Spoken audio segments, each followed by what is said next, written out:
Welcome back. Guys, we're gonna be coloring a shag today. I'm gonna show you some things that are gonna change your game as a hairdresser. Tune in, let's get into it.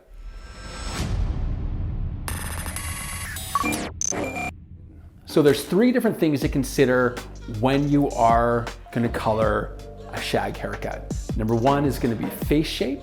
Number two is gonna be the hair density. And number three is gonna be the technique. Now with this mannequin, we're dealing with pretty much kind of like an oval face shape. But for example, if it was going to be an oblong face shape or it was like super long through here, you would want to create width, which would be amazing for a shag haircut. Now, if it was considered something to where she had a triangle face shape where it was a little bit more wide at the jawline, we would want to create more light through this area, dark through this area to kind of enclose in. You kind of get where I'm going with that. We're gonna be doing another video where I'll go a lot more in depth about face shape.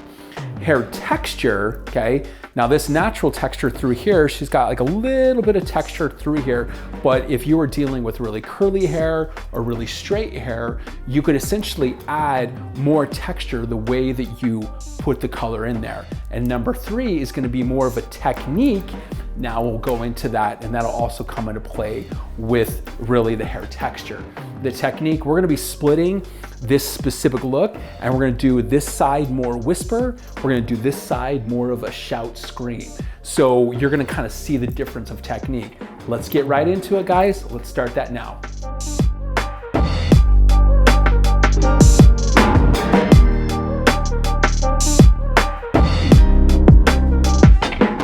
When considering coloring a shag haircut is pretty much short in the front, long in the back, okay?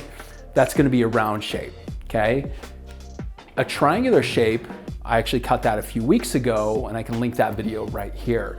That specific video goes short in the back, long in the front. But today we're gonna be dealing with a shag. So I want to color everything that's gonna flow and it's gonna bring out that shape. So I'm going to be taking diagonal back sections, which essentially will go from here all the way, diagonal back, diagonal forward, go that way. So we go forward towards the face, this goes away from the face.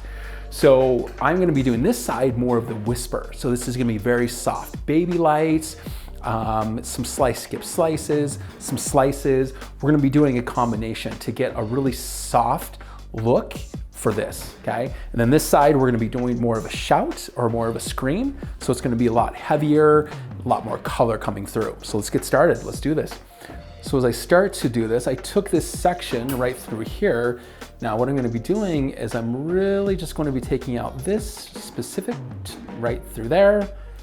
Now, and I want to color. And as you can see, this is a little bit thinner towards the face right through here, and it gets a little bit thicker right behind there because we're gonna bring a little bit more color into this area. As you can see, I'll take one right off the top there, and as you can see, it's a little bit thicker around this hairline area. I want it to be a little bit thinner, and I'll just take that right through there. Now this next piece, because I'm not gonna take it all the way to the roots, because I just want it to be kind of on those ends. I want it to sun-kissed a little bit right through on those ends. Just like that, leave that, and you can see that there's not as much color right at that root area. Now I'm going to take a brick lace section, and we're gonna work this all the way right through here. It's gonna be a little bit thicker, but I'm still taking really thin pieces right through there. Not super heavy, same kind of thing. I will just paint this right through some of those ends, right there. Feather it up. Now I've got pretty much right here in this fringe area. Go ahead and push that back so we can see this is the hair we're dealing with right through here. Straighten my parts right through there. Okay. Kind of dealing with this fringe right through here. Take this section.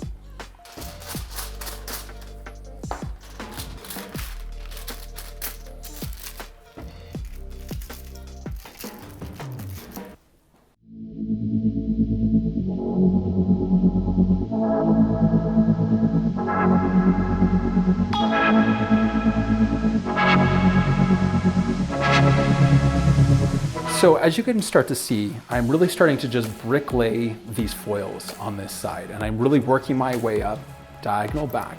And I'm really trying to, of course, where she center parts right through here to show this side and then that side. But as I start to work my way back, these are all bricklay sections, and I'm putting the color in fairly soft. It's not a fairly aggressive foiling technique. It's not super heavy. The sections might be a little bit thicker, but they are very thin when it comes down to what I'm putting in the foil. So it's not going to be, it's not going to come out super aggressive. It's going to be very, very soft, and it's a way to bring in a little bit of contrast for a shag haircut. And I'm not painting it all the way at the root to keep it very lived in. So now we're gonna do the left side, and now I'm gonna go a lot aggressive.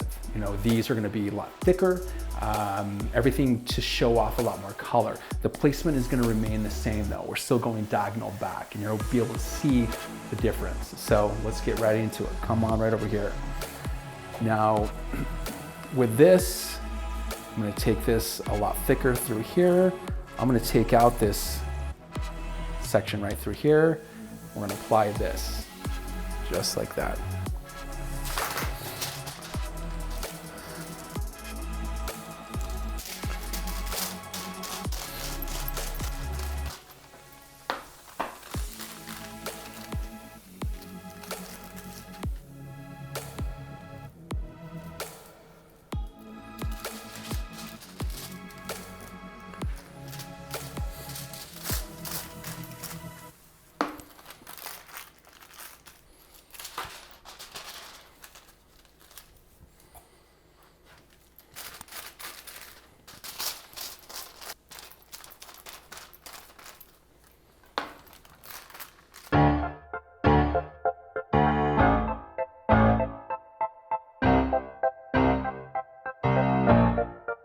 So as you can see, I'm still doing the bricklay fashion, but my sections are a lot thicker, a lot chunkier. There is more of an actual point to make them happen. So we are going fairly aggressive with it, thickness, all that good stuff. Because again, I really want you guys to see the difference of how your placement can stay exactly the same, but your technique and how large your sections that you take can really change how much color pops through, how much contrast you have. Another thing, if you guys find this content valuable, let me know. I'd love to know what you guys think. So these videos come out once a week. Thank you guys for tuning in and watching.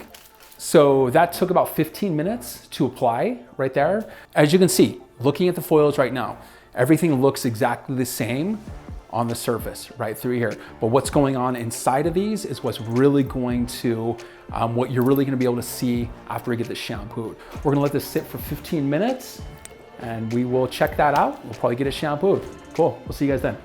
All right guys, it's been 20 minutes. We're gonna get this shampooed. Let's do this right now. Okay.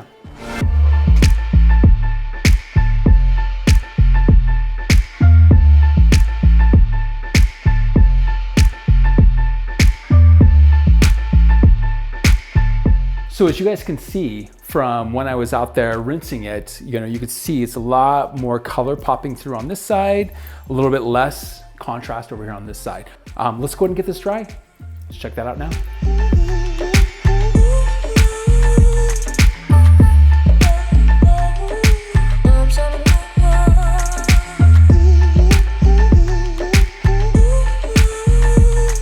So I'm done styling, and I want to show you guys really quick. This side over through here from like the center, this side is going to be a lot more subtle. Everything again was moving diagonal back, diagonal back. You know, I took really thin kind of baby to like medium, weaves, some slices, whatnot, and you can kind of start to see how everything, there's a lot more dark coming through on this because there's not as much hair in the foil. So this is gonna be a lot more subtle of a direction. And then if we move over here to her left side, you're gonna start to see how there's a lot more color kind of popping through. And again, everything is going diagonal back, but you can kind of start to see there's a lot more color.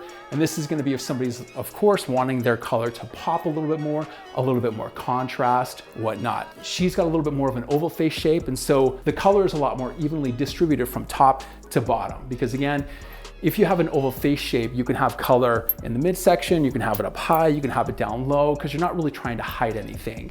The hair texture, keeping in mind that she's got like a medium texture, a medium amount of hair, and so this will work good on somebody that has a fine textured hair, a thick amount of hair, or a medium amount of hair. And knowing that if you have those same amounts of textures, these are gonna be the similarities of the looks you're gonna get. And then keeping in mind as far as technique and or placement. Placement is going diagonally back, but the technique is gonna be a lot thicker and chunkier over through here, a lot thinner over through there. I hope you guys enjoyed this video. I have more videos coming out every week. If you haven't subscribed, subscribe. Other than that, I'll see you guys next week. Thanks for tuning in.